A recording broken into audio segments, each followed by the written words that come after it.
The Russian president warned of a response to Ukraine and dismissed the possibility of negotiations. The EU is increasing food safety warnings for Vietnamese agricultural products.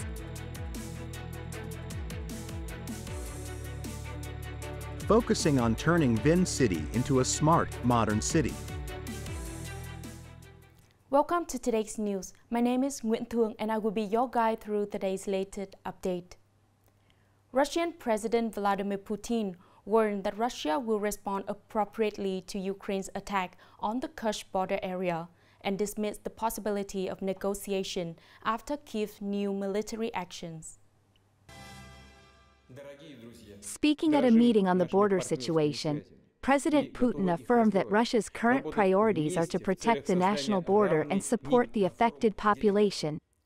According to the Russian leader, Ukraine's armed provocative actions are aimed at increasing its position in future negotiations.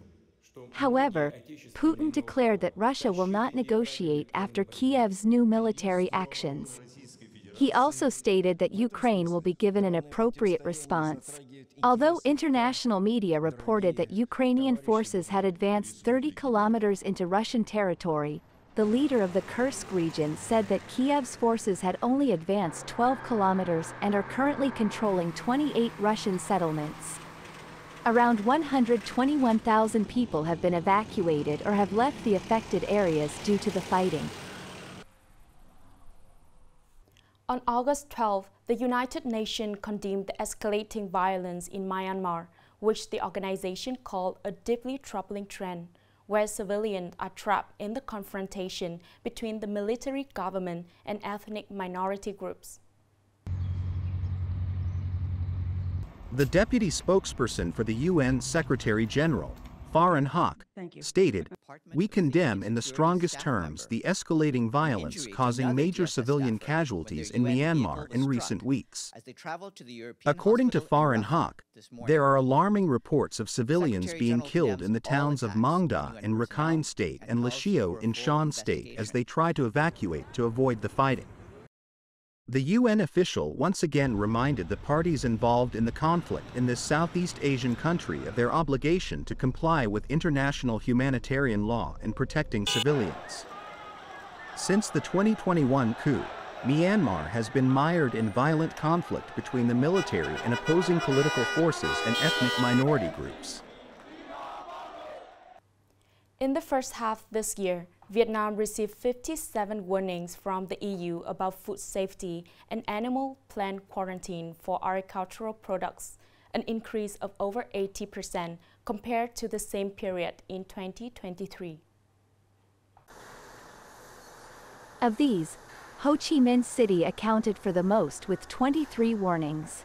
The agriculture, vegetables, fruits, spices, and plant-based products, dragon fruit, chili, cinnamon, sweet corn, rambutan, etc., aquatic products, fish, squid, shrimp, frogs, clams, etc., other processed products, basil essential oil, coconut jam, rice noodles, etc. To minimize the situation of food safety warnings, the Vietnam SPS office recommends that growing and farming regions must comply with Vietnam's regulations on the use of plant protection products and antibiotics. Comply with and update food safety and disease safety measures of the import market. Enterprises, packaging, pre-processing, and processing facilities need to comply with and regularly update Vietnam's regulations and the import market's regulations on food safety and disease safety during the production process. Coming up next are some updated news. Prime Minister Pham Minh Chinh has agreed to continue reopening the mausoleum of President Ho Chi Minh, welcoming Vietnamese people and international guests to pay respects to President Ho Chi Minh from August 13th. Previously, from June 10th, the mausoleum of President Ho Chi Minh had temporarily suspended visitation to carry out periodic maintenance and renovation work in 2024. In the first 6 months of this year, the Mausoleum Management Board has received over 1.6 million visitors to the President Ho Chi Minh Memorial Complex at the Presidential Palace. Prime Minister Pham Minh Chinh has requested the Mausoleum Management Board to continue promoting a proactive and effective coordination with relevant agencies to excellently fulfill the task of protecting the mausoleum with all their patriotism and love.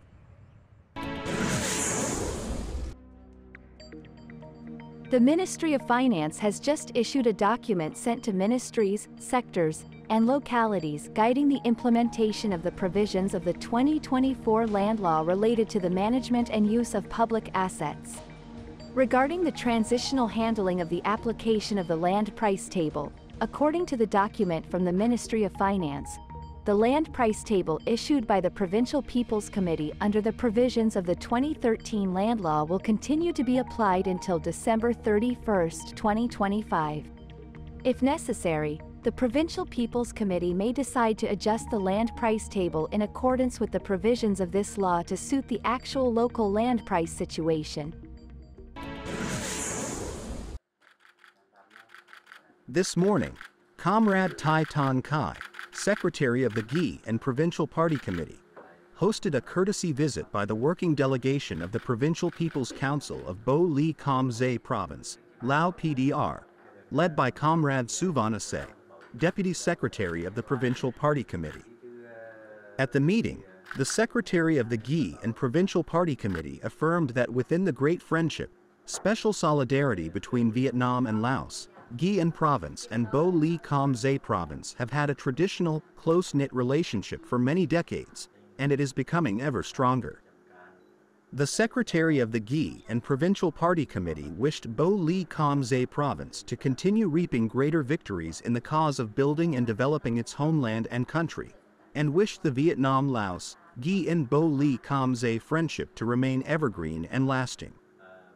It is expected that at the end of this August, a high-level dialogue between the delegation of Ghi An Province and the delegation of Bo Li Kham Zay Province will be organized, and decisions will be announced to allow people, road motor vehicles and goods of the two provinces of Ghi An and Bo Li Kham Zay to cross the Ton Tui Nam on border gate.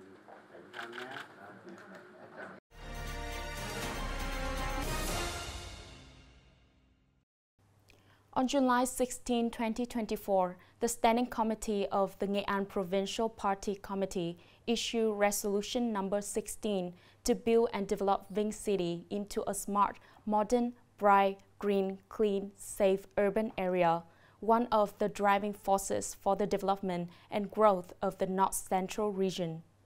Based on the resolution, Vin City is focusing on preparing an action program to soon implement the resolution and successfully achieve the set goals and tasks.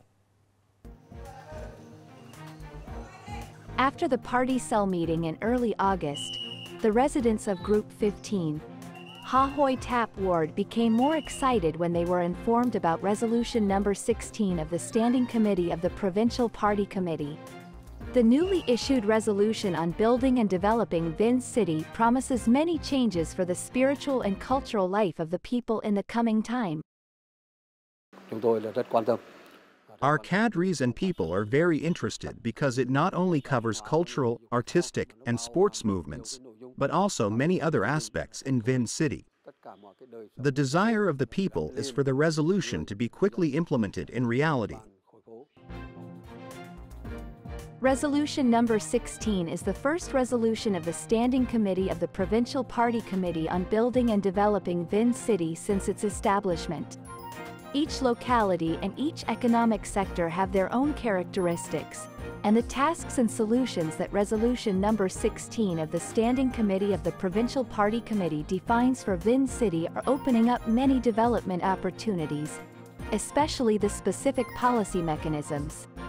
Vin City has determined that this is an important document, creating conditions for Vin City to develop commensurate with its position and role as the locomotive of growth for Ghi An Province. The party organization, government, and people of Vin City are very pleased and excited when the resolution was issued. The resolution has concretized the guidelines and tasks of Resolution 39 for Vin City. First of all, the city will thoroughly disseminate it in many forms to create consensus and aspirations of the people to build and develop the city in the near future.